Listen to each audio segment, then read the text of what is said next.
रुद्रगंज की। गांव में 3 जिगरी दोस्त रहते थे, राय स्टार, ज्ञान भाई और अज्जू भाई। तीनों हर वक्त साथ रहते, खेतों में काम करते, मस्ती करते और रात को गांव की पुरानी भूतियां हवेली के पास जाकर कहानियां सुनते। लेकिन एक रात कुछ ऐसा हुआ जिसने सब कुछ बदल दिया। एक सुबह अज्जू भाई की लाश हवेली के पास पड़ी मिली। उसकी आंखें खुली थीं, चेहरा डर के मारे सख्त हो चुका था। ऐसा लग रहा था जैसे मौत से पहले कुछ भयानक देखा हो। गांव वालों ने कहा शायद किसी सांप ने काटा होगा या हार्ट अटैक आया होगा। लेकिन राय स्टार को ये बात हजम नहीं हो रही थी। वो सीधा ज्ञान भाई के पास पहुंचा। राय स्टार गुस्से में, भाई ये अचानक क्या हो रहा है? अज्जू जैसा बंदा ऐसे कैसे मर सकता है? तू कुछ छुपा रहा है ना? ज्ञान भाई थोड़ा घबराते हुए, राय स्टार मैं तुझे एक बात बताना चाहता हूँ जो हमने आज तक किसी से नहीं कही। राय स्टार अब सब बोल दे वरना अगला नंबर किसी का भी हो सकता है। ज्ञान भाई धीमे स्वर में, वो उस रात की बात है जब हम तीनों ने हवेली में पार्टी की थी और वहाँ एक लड़की आई थी, नैना नाम था उसका। वो हमें सिर्फ बात करने आई थी, लेकिन हमने मजाक मजाक में उसे डराया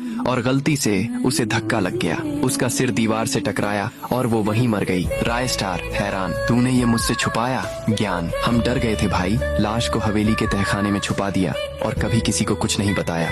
अब राय स्टार को सब समझ आ गया था। नैना की आत्मा वापस आई थी और अब वह एक एक करके बदला ले रही थी। रात को राय स्टार और ज्ञान भाई मिलकर हवेली में गए। वहाँ तहखाने में उस जगह पहुँचे जहाँ नैना की लाश छिपाई गई थी। राय स्टार चीखकर, नैना अगर तू हमें सुन सकती है तो सामने आ। अचानक हवेली की दीवारें कांपने लगीं। ठंडी हवा का झोंका आया और एक डरावनी हंसी गूंजने लगी। फिर हवा में एक विकराल चेहरा उभरा, खून से सना हुआ, बाल बिखरे हुए, आंखें लाल। नैना की आत्मा, अब मैं लौट आई हूँ, अज्जू को ले गई, अब बारी इस गुनहगार की है। ज्ञान भाई रोते हुए, माफ कर दे नैना, मैं उस पल से रोज मर रहा हूँ, मैं गलत था। राय स्टार, अगर तेरे लिए यही इंसाफ है तो ले जा इस गुनहगार को, लेकिन उसके बाद चैन पाले। आत्मा एक पल को चुप रही, फिर तेज चीख और बिजली की गर्जना के साथ हवेली की छत फटने लगी।